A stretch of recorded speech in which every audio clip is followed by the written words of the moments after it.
സോമശേഖരൻ സാറും സാറിന്റെ 3 കൂട്ടുകാരും ചേർന്ന് ആനിയെ കാറിൽ നിന്ന് പുറത്തിറക്കി കാട്ടിനുള്ളിലേക്ക് കൊണ്ടുപോയി. അവിടെ വെച്ച് അവളെ മൃഗീയമായി അവർ ഉപദ്രവിച്ചു. പിന്നീട് അവൾക്ക് ബോധം വന്നപ്പോൾ അവൾ ബോംബെയിലെ ഒരു തെരുവിലായിരുന്നു. അപ്പോഴേക്കും അവളിൽ നിന്ന് എന്നേക്കുമായി അവളുടെ സ്വബോധം മറഞ്ഞിരുന്നു.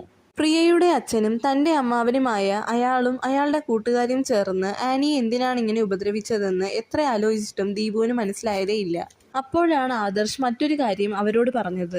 നിന്റെ അമ്മാവനും കൂട്ടുകാരും അവളെ ഉപദ്രവിക്കുന്നതിന് മുമ്പ് ദീപുവുമായുള്ള അടുപ്പം കൊണ്ടാണ് ഞങ്ങൾ നിന്നെ ഉപദ്രവിക്കുന്നതെന്നും ദീപുവും എൻ്റെ മകൾ പ്രിയയുമായുള്ള വിവാഹം വർഷങ്ങൾക്ക് മുമ്പേ ഞങ്ങൾ തീരുമാനിച്ചതാണെന്നും പ്രിയ അവനെ തൻ്റെ കൊച്ചുപ്രായം മുതൽ സ്നേഹിച്ചു തുടങ്ങിയതാണെന്നും പറഞ്ഞു.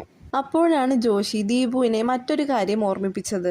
ആനി ഇപ്പോഴും ജീവിച്ചിരിക്കുന്നുണ്ടെങ്കിൽ പ്രിയയും കുടുംബത്തെയും നശിപ്പിക്കാൻ ആഗ്രഹിക്കുന്ന ആ ദുരാത്മാവ് ആരാണെന്നും അവൾക്ക് അവരോട് എന്തിനാണ് ഇത്ര പകയെന്നും ജോഷി ദീപുവിനോടായി ചോദിച്ചു. അപ്പോഴേക്കും ആനി ഒരു ഭയാനക രൂപമായി അവിടെ പ്രത്യക്ഷപ്പെട്ടു. അവൾ ദീപുവിനെ കൊല്ലാനായി അവൻ്റെ നേരെ പാഞ്ഞടുത്തു. അപ്പോഴേക്കും ആദർശ് എഴുന്നേറ്റ് നീ ആരാണെന്നും നീ എന്തിനാണ് അവനെ കൊല്ലാൻ ശ്രമിക്കുന്നതെന്നും അവളോട് ചോദിച്ചു.